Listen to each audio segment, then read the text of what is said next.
was going on in Anderson County before we found out there was a pandemic coming in?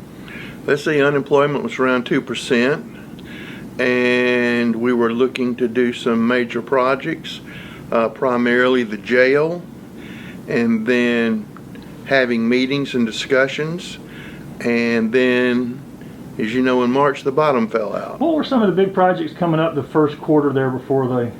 Well, really the biggest project the council was looking at was the building of a new jail. That's the most significant project that was on the board. Yeah, because y'all put the study out with all the details. Put the study, did everything, had everything ready, and then boom, you know, our county finances took a hit, and so we've ratcheted everything down. So far we're doing real good, and we have surplus, but you know, we have to watch it every second because we don't know what's going to happen. What about the Courthouse Square property? Courthouse Square property is still, you know, under consideration, but again, as I tell you every month, until it's absolutely correct, don't need to pull that trigger. And with the story you wrote today about School District 5 buying the old First Citizens building and the building back there, that could put a different spin on how it should look and what should go there. And the old meeting place cafe, that's just changed hands, and I think that's going to be residential, I think, plus some other developments right around here, right around the courthouse, that if they come to fruition, it may change a design or an idea on what should happen, and it would all be for the better. But all of those projects are imminent. So knowing what they're doing is important, even though COVID-19 did delay some meetings on it. Because like the Palmetto building is going to be residential, so that might affect how much residential goes in over there. And yeah, all of those things is changing so rapidly. All of those things can dictate what needs to go back there and what should go back there. You started the year with all these things in mind, and then all of a sudden we have a worldwide pandemic, and it hit here pretty hard too. Yes. Didn't it? What happened once it hit here? How did the county have to regroup and reorganize? Well, we had to close access to public buildings for a period of time. We never stopped working. We never stopped providing services, but we had to recreate a way to do that. And one of the things is we learned how to do a whole lot of things that you don't have to come down here to do anymore. Like now you can pay your taxes online, and one of the things we've done during COVID is there's no fee for using your credit card. We eat that charge. So that shouldn't be a hindrance, and the more people who pay their taxes using a credit card and do not go to the annex, the safer we all are. Although we try to keep it clean and take care of our fellow employees who work down there, the fewer people in that building, the better. We can do a whole lot of things remotely that we couldn't do before. But we also learned there's some things that you have better do in person because they're things that require you looking face to face with people. And we may be looking at them 7 feet apart, but you need to see them. Well, it certainly changed the whole perspective for emergency services, how they were going to respond. What all did they have to do to get everybody? Well, one of the things they had to do is A, make sure the people in Anderson County were safe, B, provide protective equipment to everybody who asked for in the initial stages. Another thing they had to do is work with local industry upon request to tell them how to do things better and more safely, and provided a lot of expertise. Electrolux comes to mind. What do we need to do? How do we need to do it? Where can we get supplies? And there was a whole lot of that going on, and that might explain why our emergency services director, David Baker, has received 4 awards from all across the state for his outstanding leadership during the COVID epidemic. Did all of that cooperation, including ANMED and other things, you think that will be valuable moving ahead now that you already have those things in place? Well, I think cooperation is always good. Dividing up into warring enemies is never good. We have a great relationship with the city of Anderson, and we try to have a great relationship with everybody. There are a lot of projects, and they're very ambitious and want to get things done, and some of those things require the county to get involved, some of the things that we can offer. And we're happy to do it because everybody who lives in the city of Anderson is an Anderson County resident.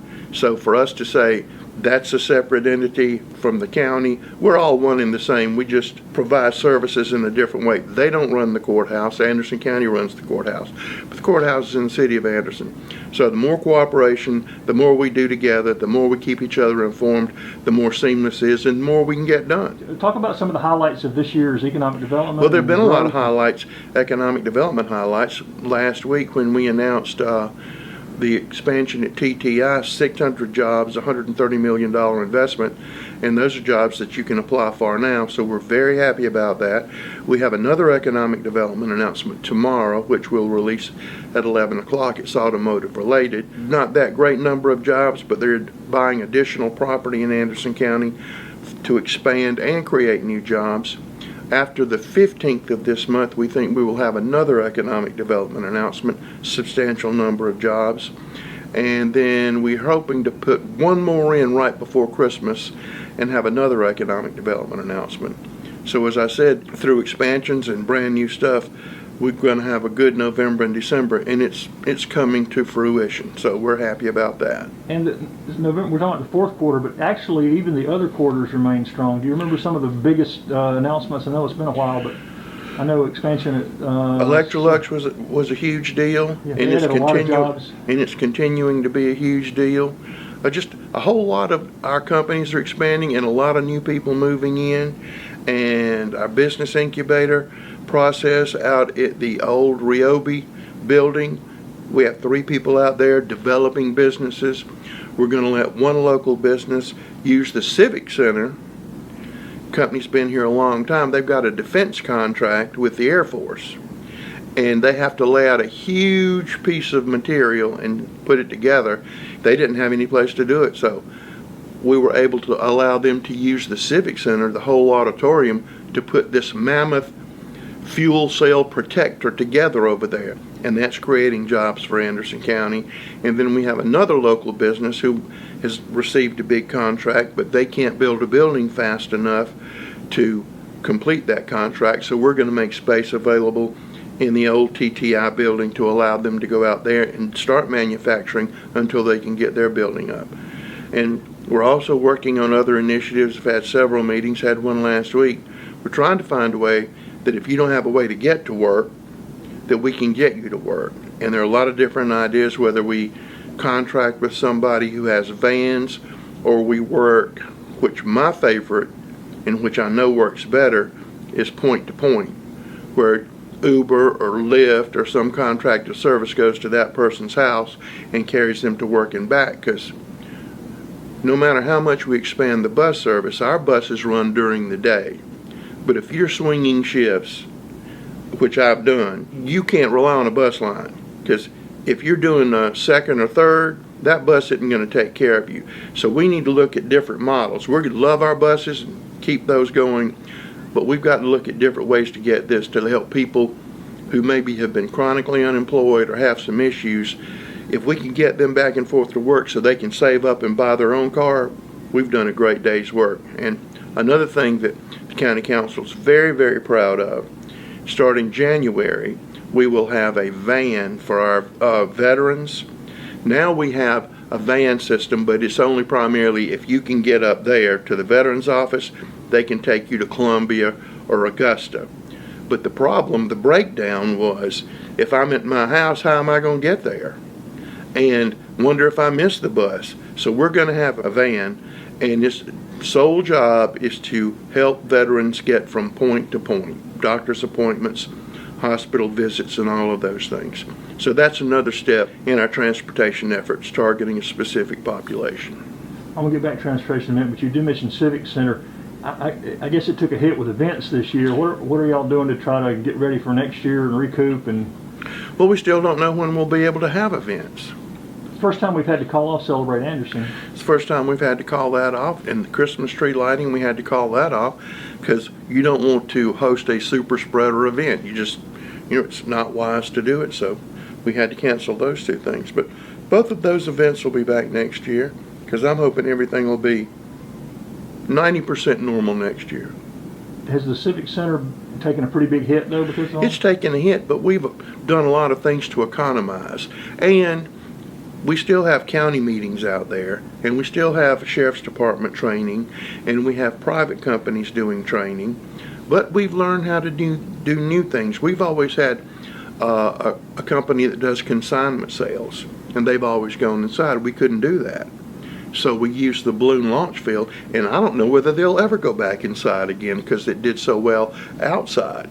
I mean, it was a traffic jam every way you look for people to get there. So Civic Center's taking a hit, but we're watching that and not doing any extravagant spending either. You mentioned transportation. There was a lot of road work this year. You've been around the county. You've seen the improvements and the work. Whole lot of road work from the penny sales tax passed by the state, and a whole lot of road work from the Anderson County Transportation Committee. So you've had a whole lot of road work, and you've got a whole lot more road work coming. We were just looking at some plans for a roundabout on 29, major redevelopments in front of the jockey lot, which will be a year away, easily a year away. But a lot of work there, a lot of traffic improvements, and a lot of paving, and the county's going to be doing some paving too, not as much as we'd like, but we're going to be doing some paving too. So you're really going to have 3 people attacking paving in the county. So we're hoping that's going to show some real results, and it has on some major roads. And we're 8 to 10 weeks away from working on another budget. Are they looking at new ways to create? Because I know even with that, we're always behind on road funding here. And they're going to be looking at that, but nothing concrete, because we just wrapped up the other budget. So everybody's taking like, whew, all right, let's breathe a minute before we go right back into it. But it's the last thing was about $8 million a year is really needed to maintain and keep roads from crumbling. Absolutely. That's how much it costs. And we don't have anywhere near that much. No. And do you want to put that on property tax owners? I don't think you do. Do you maybe want to do some kind of a fee for people who actually have a car and use it? Maybe you want to do that. But council will be deciding on what they can do on that. But you've got to do something that's fair and equitable. You mentioned the budget. Council managed to pass a budget with no increases and no service cuts. That Correct. was a sort of a magic trick, a little bit, wasn't it? Well, the chief financial officer of the county, Rita Davis, is a magician, and we were able to do that. Plus, all of the people who work in Anderson County, they understood it was a difficult situation, and there were no crazy requests. It was everybody saying, let's work together, let's get through this, let's see what we can do, because hopefully we're going to come out all right. And we will, and we'll come out better, and we'll come out stronger. Another thing that we're looking forward to is the release of the census. So we don't know when that's going to happen, but it has to happen pretty soon so that people can redraw county council, city council, House of Representatives. All those lines will have to be drawn before the election in 2022. So that's another big task that's coming up. And that's been sort of looming for a long time with growth. Yes, and that's really going to tell you where the growth's occurring. Well, I mean, really, you take the northern half of the city of Anderson and you go just northwest and northeast, and that's where all the growth is. Yeah, but you go look in the Powdersville Council District, that's going to shrink geographically. And the Pendleton area, what's going to happen there? And when something happens in one, something happens in another one. Because it's just a bunch of moving pieces, and you try to keep all the council districts with the same population. So it's going to be interesting. It's going to be interesting on the state level. What Senate districts, are they going to shrink? Where are they going to go? What's going to happen? And what's our total going to be on the census? What's that number? That'll be a very interesting number to see. And important for the budget. And important for the budget, because the more people, you have to spend a little more money. Do you make some more money? Yes, you do. Well, I've been talking to all the mayors, and they all have said that cooperation between county council and the local townships is just stellar, and it's really helped them get things done. I guess some examples from this year, you get Pendleton finally got to do their annexation. Talk about some of the things working with it, because people, I don't think, sometimes realize that county council does work with these townships and their councils to get things done. County council believes that we should take care of our towns. We go out of our way to do it. We just did an economic development project with the town of Honeypath. Proud to do it, happy to do it. We help them with surplus equipment. If they have a bad public works situation, we'll send our people down there. But one of the things, and a lot of my background's working with small towns, is they have extreme challenges and they need help. And again, it goes back to, you may live in Honeypath, but you're still an Anderson County resident. So some counties and cities have this, It's us against them. And the way we look at it, and the way our wonderful mayors look at it, and our wonderful administrators in those towns look at it is, hey, we're all one big happy family. If Uncle Jake needs a little help, we need to go over there and help him. And you also have cooperation between towns when something breaks down. Like, we've gone to Belton and helped with Christmas decorations. We had one of our guys climb the water tower in Belton yesterday to see what we can do maybe about the star. I think the problem is we need to have the ladder to go all the way up. We work with Pendleton all the time, Williamston all the time. We just got a car for Honea Path that they needed for a new program they have. And it's just a delight that everybody feels good and everybody feels included. That's why that Christmas tree out there is the Anderson County Christmas tree. It's everybody's Christmas tree. And the return of the light people in Pelzer is a big deal to me. So congratulations to Mayor Will Ragland and the wonderful family that's been doing that for years.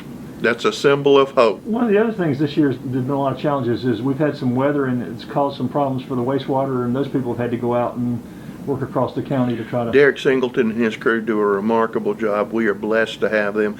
I think Derek began working in the sewer division when he was 5. So there's not anything that he doesn't know where it is and how it got there and what needs to be fixed. And plus, we're finally getting close on some big sewer projects that we've been working on. They're working on the one at Liberty Highway and 85 right now. Matter of fact, we probably did some blasting yesterday, so that's underway. And Hurricane Creek, another project we've got, that's underway. And we did the big deal with REWA, where we granted territory to REWA in the northern part of the county because it just makes good sense because they're the sewer professionals, and that's worked out wonderfully well. So all of that's going on, and 18,000 other things are going on. Well, we hadn't talked about Green Pond in 2020. No, but they're out there working on Green Pond right now. But there's been things going on out there all during... Because we received another $1 million grant and some accommodations tax. And accommodations tax, the only reason we're hanging on there is because the fishing tournament's putting people in hotels. So you've got that going on. Yeah, the tournament's continued this year. Yeah, we had no layoff. And we're raising a road out there and getting ready to build the amphitheater. As a matter of fact, they're out there working today. And one of the beautiful things, we have to build up this road, but we're also doing major work at our landfill and Star. So as we dig out for the new section of the landfill and Star, we're hauling our own dirt to put our own dirt at our own green pond. And if you hadn't priced dirt lately, dirt is very expensive. And we had other things like things that we worked on for over 2 years is the shores of Asbury. And they're already having people who wanted to book it, and there'll be nothing there to book until at least the spring. So that work is going on there. They're working there right now. And they've already ordered their water feature out there, so you've got that going on. Powdersville, we've done the first phase of our baseball field. The second phase should start up here in 2 or 3 weeks so they can use that in the spring. The new walking trail by the Saluda River is already established there. Our handicapped boat access in Belton is now fully operational, but now we're going to put in a place where you can actually put your boat in and provide more access to the Saluda River. So I think that's going to be a great deal. And Dolly Cooper Park will have the tubing access. Tubing access where you don't have to get in and out and go for 20 miles. You can just go start one end of the park, go to the other, and get out or paddle back up. So that's going to be a nice stretch over there. So we're happy about that. Well, the county over the last really couple of years has tried to reevaluate all the parks situation and what needs to be fixed and what needs to be, maybe moved to another section or something. Is that still under the evaluation process? We're still looking at it, but I just don't see how we can really close too many parks. As a matter of fact, we're looking to acquire some from the Corps at no cost to us to keep them open so people will have access to Lake Hartwell. The most successful park that we've done is the East-West Parkway Park. I mean, that thing is hammered all of the time. There's somebody using it, and that is a wonderful, wonderful thing the county was able to do, and people really do use it and they appreciate it. And they added a bathroom out there this year. Yes, we've got a bathroom out there, a really nice bathroom out there. And the park was finished this year. All that was in 2020. And the park was finished this year, and we may look to add some more benches along the way. What are the big planning things you're working on now for the coming year? To do something with the property behind the courthouse, to try to figure out, and council does this, it's my role to assist, is how do we do something about the roads? What are you going to do about the major population influx? And how do we spread growth throughout the county and concentrate it? But I can assure you that it is affecting other parts of the county. But most people they're from up north somewhere. They're used to volunteering where they are, and they come down here and they're retired and they have the time to do it. And thank goodness for our charities. Working with AIM, we had a special situation. We couldn't do it because the county couldn't do it, but we called AIM, bingo. Had another situation, we couldn't do anything, called AIM, bingo. They took care of it. So we try to have a great relationship with all of our charities because they do really good work and help a lot of people. So you've helped the Salvation Army over the last couple of years expand without having to jump through too many hoops. Helped the Salvation Army expand and work. Meals on Wheels, y'all did. Meals on Wheels, that federal grant's been a lifesaver for them, and as soon as we can start delivering food out to people. So, and we have a strong partnership with Meals on Wheels, and really we try to partner with anybody that we can help, and because the more of us trying to help each other, the better off we're going to be. Now, I think we skipped over, we didn't mention the cooperative effort between the county and education institutions. That was a big year for that. We have a very strong relationship with Anderson University, and we have a strong relationship with our career centers, very strong with our career centers, and also with schools in addition. But we had a meeting 3 weeks ago with Electrolux. We hosted it here with Electrolux and Anderson University.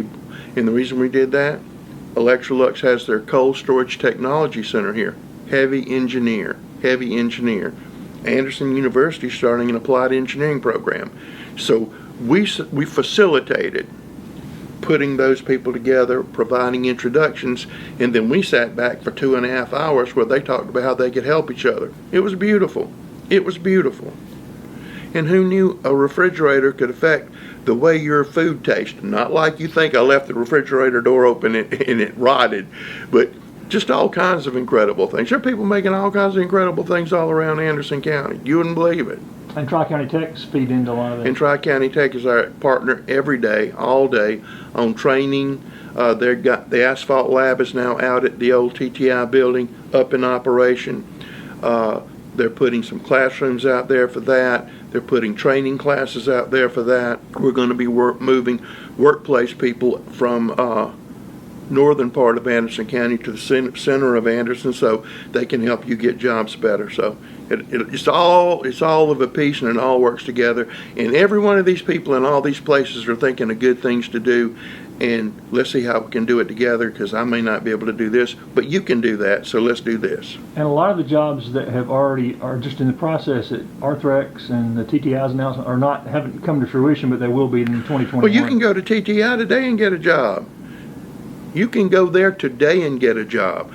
The two things that Terry Gilstrap and our people at Economic Development, those drive-by job fairs, great successes. All of our people who are here, you're going to see more expansion from them. Some of our heavy hitters are going to expand even more. Anderson County is a good place to do business. It's a good place to raise a family. It's a good place that your executives want to move here. And it's also a place when your executives move here and then you send them somewhere else. Happens more often than not, out of all the places they've been, said, you know, we really liked our time in Anderson, so we decided to come back here and retire. Time and time again. How would you encourage citizens to be more involved in 2021? What can they do to make the county a better place? The best thing we can all do is everybody pick up one piece of litter a day. That's the easiest, quickest thing we can do. And the other thing is to be aware of what's going on. And the other thing that I like the best is for people to tell me what I'm doing wrong. Criticism helps you grow, helps you figure out where you're not doing it. But our county council is in touch with citizens every day. There's a great tradition here in Anderson County. I got a problem. I'm calling my council person. And every one of our council people are on the phone. You wouldn't believe how many calls they make. And they take everything that they get seriously. This is something we need to do. What can we do on this? What can we do on this? What can we do on this? And they'll go out and host meetings of neighborhoods, you know, not anything big, official. This neighborhood, they want to know something. Brett Sanders, boom, let's go over there. Let's talk about it.